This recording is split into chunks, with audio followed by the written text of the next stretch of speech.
Bapa Surgawi, benar bahwa kami tidak tahu hari esok kami. Itu sebabnya kami sangat membutuhkan Tuhan untuk terus boleh memimpin kami dari hari ke hari. Dan terbukti bahwa Tuhan tak pernah tinggalkan kami, bahwa hari esok kami ada di dalam tangan Tuhan. Terima kasih Bapa, untuk saat ini kami boleh ada di rumah Tuhan, kami boleh berbakti kepada Tuhan. Kami telah menyanyi memuji nama Tuhan. Biarlah setiap pujian yang telah sampai ke hadapan Tuhan sungguh menjadi dupa yang harum bagi Tuhan. Terima kasih Bapa, sebentar kami merendahkan diri kami untuk duduk diam, mau merenungkan firman-Mu. Tuhan, berbicaralah kepada kami, dan pakailah hamba-Mu ini sebatas sebagai alat di tangan Tuhan dalam penyampaian firman Tuhan. Terima kasih Bapa, dalam nama Tuhan Yesus kami berdoa, amin. Silakan duduk saudara.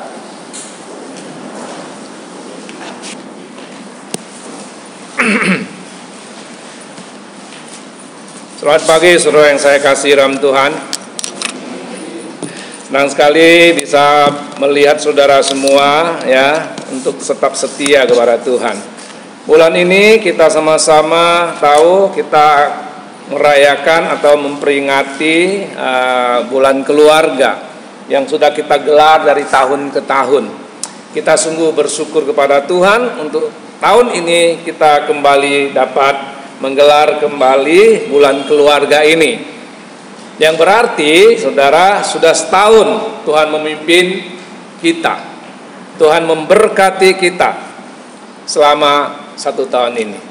Sudah ngalamin bagaimana pimpinan Tuhan? Saudara-saudara yang saya kasih dalam Tuhan, terlebih lagi setengah tahun belakangan ini saudara, begitu ajaib Tuhan bagi keluarga kita. Kenapa? Karena kita ada di tengah-tengah pandemi COVID-19 dan juga kesulitan ekonomi. Saudara yang saya kasih dalam Tuhan, Tuhan terlalu luar biasa dalam kehidupan kita, dalam kehidupan keluarga kita. Jika bukan karena Tuhan, kita tidak tahu bagaimana kita hari ini. Saudara yang saya kasih dalam Tuhan, saudara masih ingat bulan keluarga tahun yang lalu temanya apa? Ada yang ingat?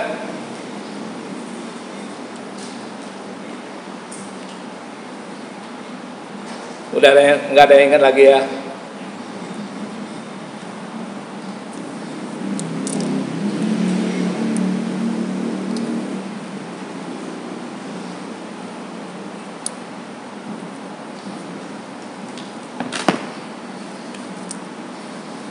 Sesuai instruksi, jadi saya harus ganti mic katanya.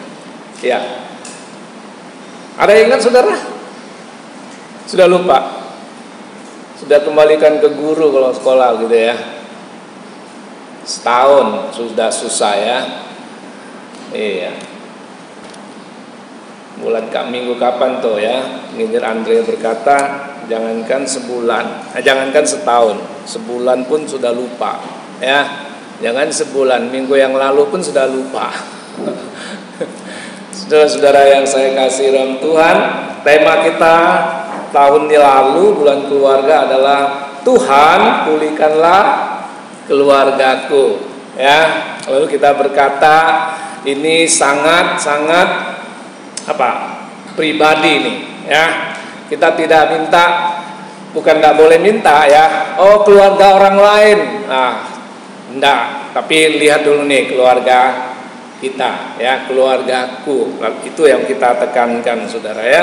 Nah saudara yang saya kasih dalam Tuhan, tahun ini kita mencoba untuk mengambil tema yang sedikit berbeda. Tahun-tahun lalu atau sepanjang tahun ini keluarga kita sudah menghadapi begitu banyak tantangan, rintangan dan tentangan saudara ya. Luar biasa sekali, tapi sekali lagi puji Tuhan, Tuhan ada di tengah-tengah keluarga kita. Sekali lagi, hari ini di bulan keluarga tahun 2020 kita ambil tema menjadi keluarga Kristen yang kuat ya, atau yang siap kalau di warta ya, dalam menghadapi segala situasi kondisi. Saudara-saudara, mengapa kita harus menjadi keluarga yang kuat, keluarga yang siap? Karena waktu-waktu ini adalah waktu yang jahat. Firman Tuhan berkata, hari-hari ini adalah jahat. Kalau saudara baca di kitab Efesus pasal yang kelima. Nah, saudara-saudara yang saya kasih dalam Tuhan, pertanyaan lebih jauh, bagaimana kita menghadapinya? Bagaimana supaya keluarga kita kuat, keluarga kita siap untuk menghadapi semuanya ini? Ada beberapa hal yang ingin saya ajak saudara renungkan pada pagi hari ini. Yang pertama, saudara, bagaimana menghadapinya? Yang pertama adalah kita harus senantiasa mengandalkan Tuhan. Tidak ada jalan lain, saudara. Ya, selain kita harus mengandalkan Tuhan. Mengandalkan kekuatan kita pasti gagal. Ya, kita manusia darah daging ini terlalu lemah untuk menghadapi arus gelombang yang luar biasa di tengah-tengah dunia ini. Nanti kita lihat, saudara, ya. Nah, sekali lagi kita harus mengandalkan Tuhan. Yeremia 17 ayat 7 berkata, berbahagialah orang yang mengandalkan Tuhan. Selalu kita baca, ya. Yeremia 17. Saya pikir saudara sudah hafal lah bagian ini, ya, karena ayat-ayat yang akan saya kutip itu adalah ayat-ayat yang sudah terkenal, ya, yang sudah familiar bagi kita, sehingga kita lebih mudah untuk memahaminya. Yeremia 17 ayat 7 berkata, diberkatilah orang yang mengandalkan Tuhan, yang menaruh harapannya pada Tuhan. Kalau dibaca terus lagi, saudara, oh indah sekali, saudara yang saya kasih. Nah, saudara yang saya kasih dalam Tuhan, kenapa kita harus mengandalkan Tuhan? Ayat ini menunjukkan kepada kita bahwa kita dengan sadar mengakui ketidakberdayaan kita, ketidakmampuan kita untuk menghadapi situasi kondisi yang ada di tengah-tengah kita saat ini. Saudara yang saya kasih dalam Tuhan, sekedar informasi, per 3 Oktober kemarin, saudara, Indonesia ini sudah menghadapi atau terpapar virus corona ini, COVID-19 ini sebanyak 299.506 kasus, saudara. Kalau dirasiokan rata-rata, saudara, itu satu di antara 905 orang ada 1 orang yang kena COVID. Saudara, kita mampu nggak berjaga-jaga untuk itu? Kita bisa nggak dengan kekuatan kita sendiri? Di antara 905 orang ada 1 orang yang kena COVID. Oh, seluruh Indonesia terlalu lebar, terlalu luas. Kita lihat DKI, saudara. Datanya menunjukkan, saudara, per 3 Oktober ada 77.452 kasus. Artinya per 137 orang ada 1 orang yang kena COVID di DKI. Jadi kalau kita ketemu 137 orang, salah satunya ada yang kena COVID. Itu DKI, saudara. Karena kita tinggal di Banten, ya, saudara, ya. Nah, Banten itu sampai 3 Oktober 5.960 kasus. Ya, ini datanya, mungkin bisa salah, ya, sudah bisa cek lagi. Artinya di antara 2.208 orang ada 1 orang yang kena COVID. Wah, bayangkan, saudara, ya, seandainya ada gereja yang muat 2.000 orang, yang hadir boleh dong berapa ratus, ya kan, di DKI misalnya. Ya, kalau ada 200 orang yang hadir, berarti di antara 200 itu ada 1 orang yang COVID loh, saudara. Untuk DKI. Ngeri nggak, saudara? Bagaimana kita tidak mengandalkan Tuhan? Kalau ada 1 anggota keluarga kita yang tidak sehat, saudara, bisa kebayang nggak bagaimana keluarga itu? Itu sebabnya kenapa seringkali dari sini saudara-saudara terus dihimbau, kalau saudara bisa berjaga-jaga dengan baik, jaga kesehatan saudara dengan baik, berarti saudara sedang berjaga-jaga untuk keluarga saudara, komunitas saudara. Ya. Saudara-saudara yang saya kasih dalam Tuhan, kita patut terus-menerus mengandalkan Tuhan. Kalau tidak, kita akan sulit sekali. Ya. Kemudian kenapa Tuhan berkata kita harus mengandalkan Dia supaya keluarga kita siap menghadapi segala situasi? Karena firman Tuhan sudah mengingatkan kepada kita. Tuhan Yesus sendiri berbicara dalam Yohanes pasal 15 ayat 5. Saya ulang-ulang katakan ayat ini untuk menyadarkan kita kembali bahwa di luar aku, kata Tuhan Yesus, kita tidak bisa berbuat apa-apa. Kita tidak bisa melakukan apa-apa. Kita boleh berusaha apa saja, kalau kita tidak melibatkan Tuhan di dalamnya, semuanya akan menjadi sia-sia. Kita boleh mencoba untuk membuat perencanaan apapun untuk keluarga kita, tapi kalau tidak melibatkan Tuhan di dalamnya,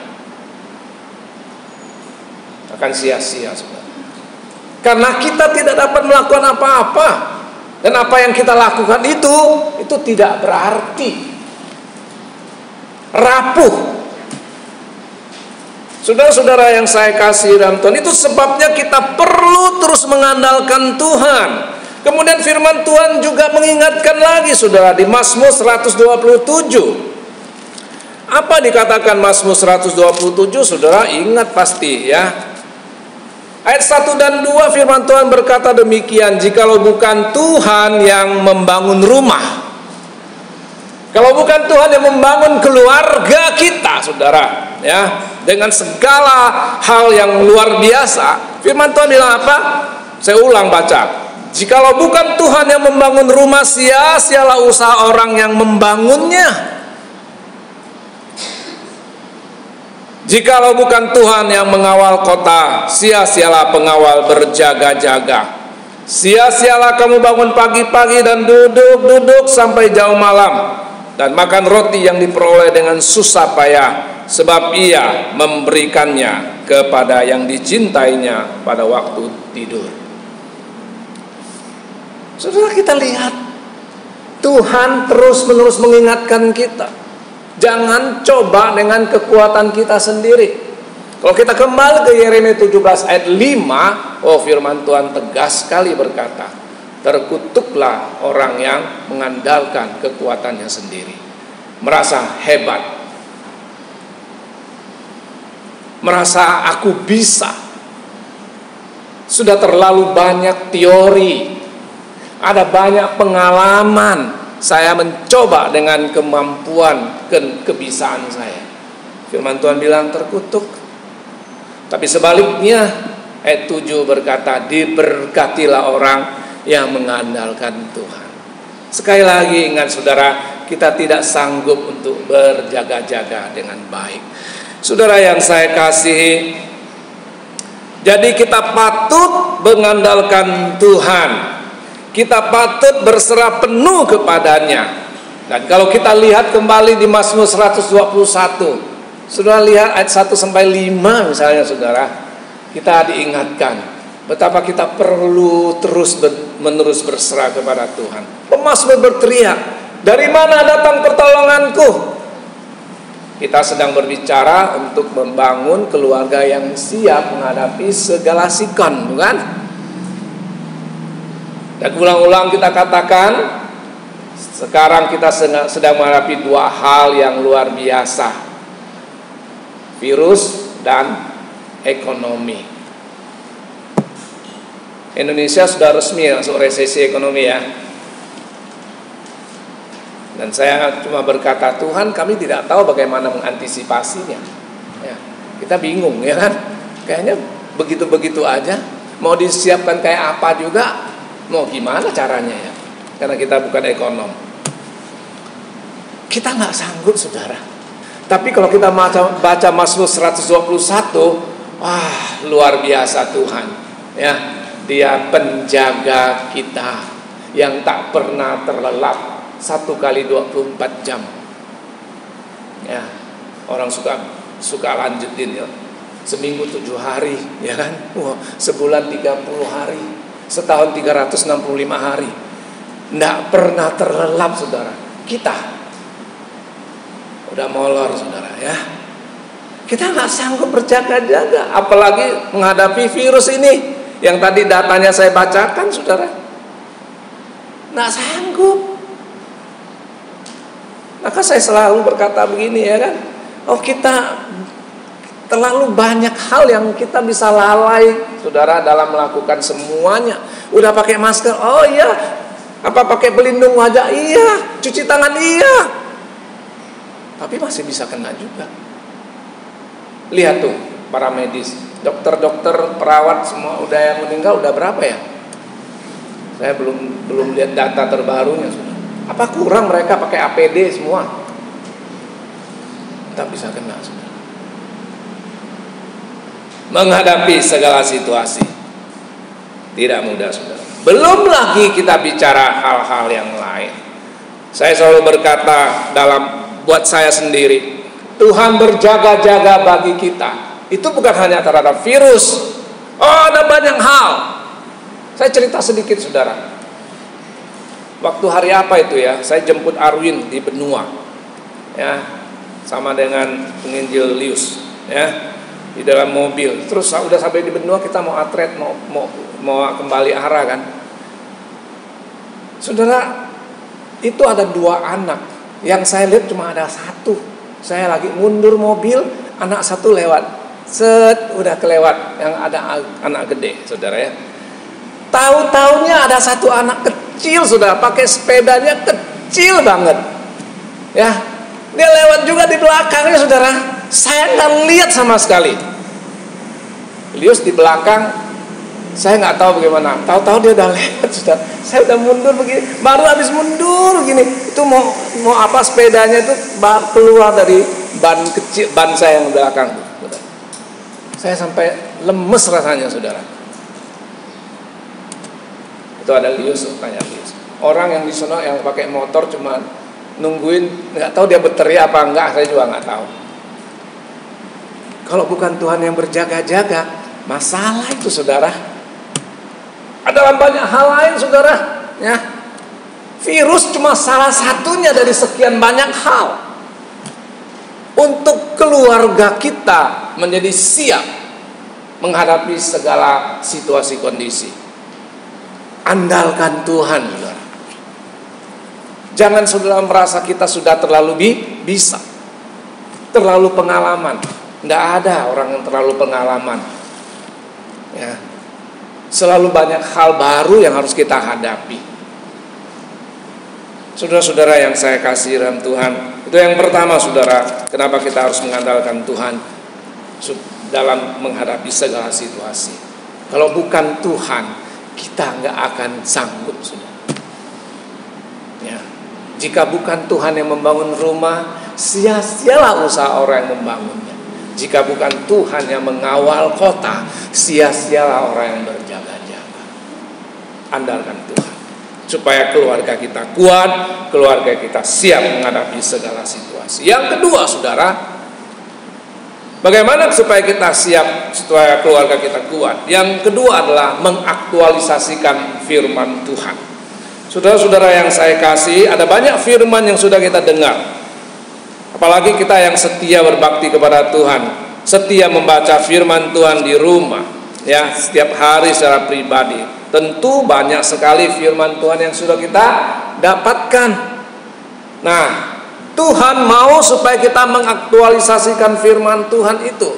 Matius pasal 7 ayat yang ke-24 dan 25. Saudara tahu persis bagian ini, itu bicara tentang 2 macam dasar, saudara, ya. Yang pertama dikatakan, saya baca ayat 24-25-nya. Setiap orang yang mendengar perkataanku dan melakukannya, ia sama dengan orang yang bijaksana yang mendirikan rumahnya di atas batu. Kemudian turunlah hujan dan datanglah banjir. Lalu angin melanda rumah itu, tetapi rumah itu tidak rubuh sebab didirikan di atas batu. Saudara yang saya kasih dalam Tuhan, yang menjadi kuat adalah mendengar firman Tuhan dan melakukannya. Artinya kita sudah banyak mendengar firman, mendapatkan firman. Tuhan mau kita melakukannya, mengaktualisasikannya dalam kehidupan kita, dalam keluarga kita. Mengapa saudara? Karena firman Tuhan senantiasa harus menjadi dasar dalam segala hal, ya, dalam pengambilan keputusan, dalam menentukan sikap. Kalau tidak, bahaya saudara. Kalau kita pakai konsep-konsep dunia, kita akan terjebak di dalamnya saudara. Ya, firman harus menjadi dasar, firman Tuhan harus menjadi standar kebenaran di dalam kita memberi nilai pada sesuatu atau terlebih lagi pada seseorang. Kenapa banyak keluarga berantakan? Karena pakai standar kebenaran sendiri-sendiri. Banyak tidak cocok karena pakai standar sendiri-sendiri, berdasarkan pengalaman sendiri-sendiri. Kalau semua mau kembali merujuk kepada firman Tuhan, Alkitab kita, itu standarnya sudah tidak akan pernah terjadi pertengkaran yang membahayakan keluarga. Karena kita kembali kepada Alkitab, itu standar kita. Ya, kalau kita pakai dasar yang lain, standar yang lain, pasti timbul masalah, saudara. Ya, semua kita suami dan istri itu datang dari latar belakang yang berbeda-beda. Dididik dari keluarga yang berbeda-beda sejak kita kecil. Setelah bertemu itu sudah belasan tahun, sudah puluhan tahun.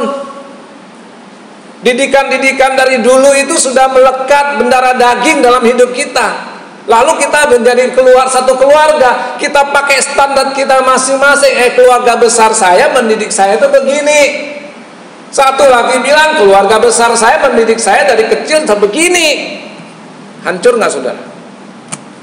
Maka kita harus pakai standar kebenaran, yaitu Alkitab. Apa yang sudah kita baca, apa yang sudah kita dengar, aktualisasikan. Jadikan itu dasar dan standar kebenaran di dalam keluarga kita. Baru keluarga kita akan kuat. Barulah keluarga kita akan siap menghadapi segala situasi dan kondisi. Kalau tidak, pasti akan terjadi kekacauan. Dan semua akan merasa saya yang paling benar. Saya yang paling benar. Kalau semuanya benar, bagaimana bisa? Kecuali Alkitab yang adalah kebenaran mutlak. Saudara-saudara yang saya kasih dalam Tuhan, mari kita renungkan dengan baik saudara. Hari-hari ini saudara, tadi kita di awal sudah mengatakan, waktu-waktu ini adalah waktu yang jahat. Hari-hari ini adalah jahat. Mari kita perhatikan, coba lihat ada 3 hal saudara yang kita hadapi hari-hari ini. Mengapa firman Tuhan harus kembali menjadi dasar, menjadi standar bagi kita sekalian. Setiap hari kita disuguhkan dengan pikiran-pikiran relativisme saudara. Artinya apa saudara? Di situ kita disampaikan tidak ada kebenaran yang mutlak. Semuanya benar, semuanya benar, semuanya benar. Itu relativisme. Setiap hari kita disuguhkan itu, dicekokin seperti itu. Kemudian yang kedua adalah pluralisme. Ya, bagus nggak? Pluralisme bicara tentang apa? Toleransi, bagus nggak? Bagus. Tapi tanpa kita sadari kita digiring saudara untuk melihat, sudahlah toleransi. Orang boleh berbuat begini, ya sudahlah biarkanlah. Lebih celaka lagi, orang boleh berbuat begini, saya juga boleh dong.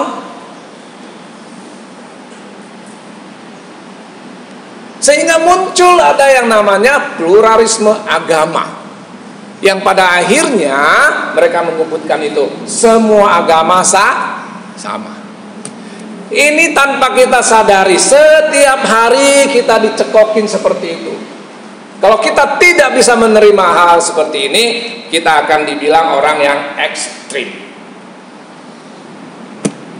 Kita intoleran.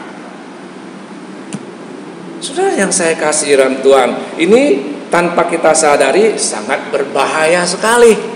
Akhirnya kita kehilangan standar, saudara. Kita tidak mampu lagi untuk membedakannya. Karena pada akhirnya semua orang akan menjurus kepada satu agama. Itu akan mengkerucut.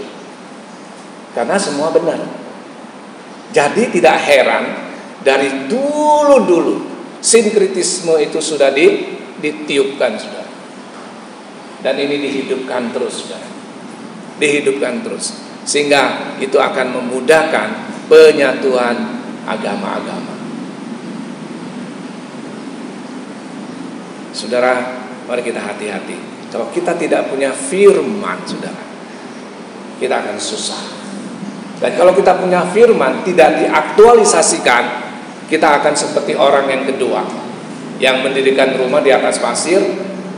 Hujan datang, banjir datang, roboh. Saudara mau pilih yang mana? Kemudian saudara, kita juga setiap hari, suka nggak suka, buka mata, itu kita sudah diperhadapkan dengan yang namanya media. Media ini macam-macam, saudara, ya. Tapi bicara media itu bicara tentang apa yang kita baca, apa yang kita tonton, apa yang kita dengar. Nah, pertanyaannya adalah apa yang kita baca, apa yang kita tonton, apa yang kita dengar setiap hari. Lebih banyak firman Tuhan, lebih banyak kebenaran firman Tuhan, atau yang lain-lainnya, termasuk tadi yang relativisme, pluralisme, dan tak apa lagi yang begitu banyak di dunia ini. Media ini sangat luar biasa, saudara, ya. Dan itu telah mempengaruhi kehidupan kita.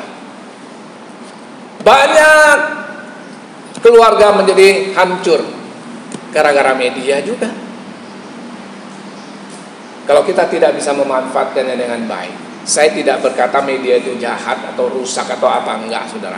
Itu hanya sarana atau hanya alat, saudara, ya. Tinggal bagaimana kita menggunakannya.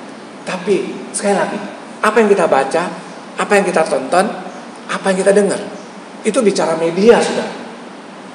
Dan di situ akan menentukan kita akan membangun keluarga kita yang kuat, yang siap menghadapi segala situasi atau tidak.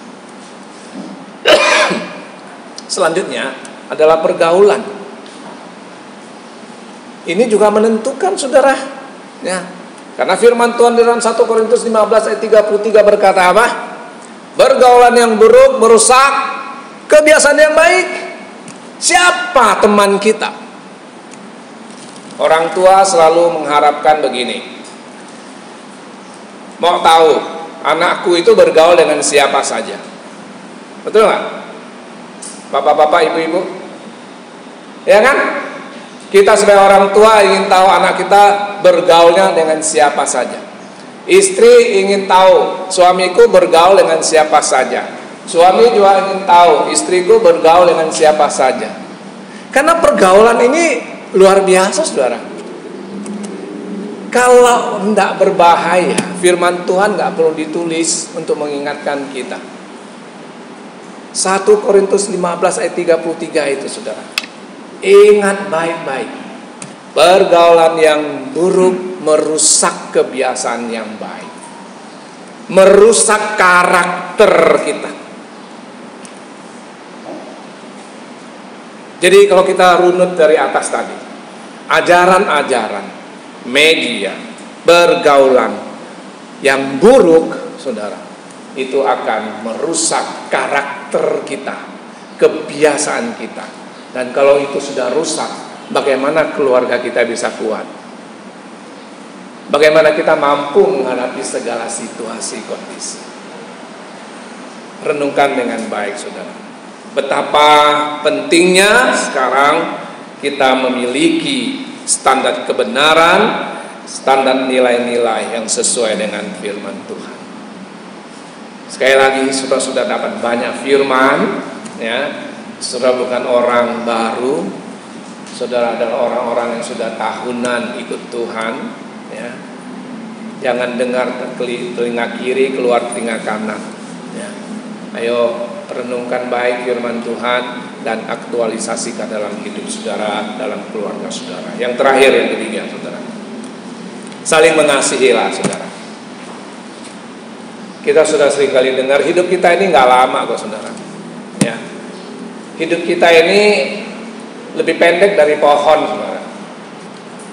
Ya. Jangan sia-siakan hidup kita yang singkat ini untuk kita bertengkar satu dengan yang lain. Ya. Cobalah kita belajar bijak sedikit, mengalah sedikit begitu. Pasangan kita, keluarga kita itu bersama dengan kita nggak lama kok. Ya.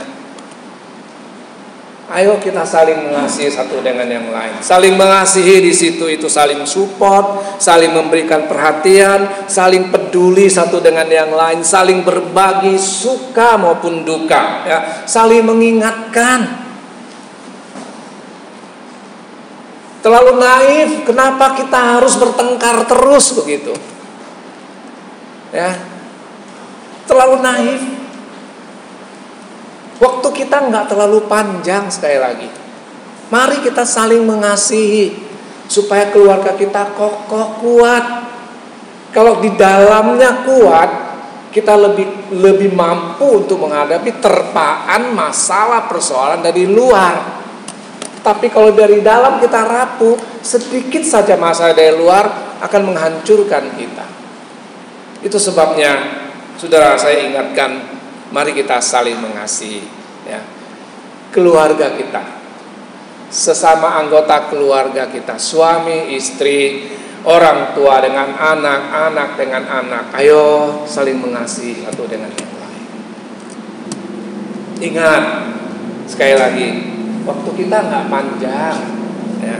Kalau kita umurnya sampai 80 tahun lah taruh, cuma 80 tahun ini kok, ya.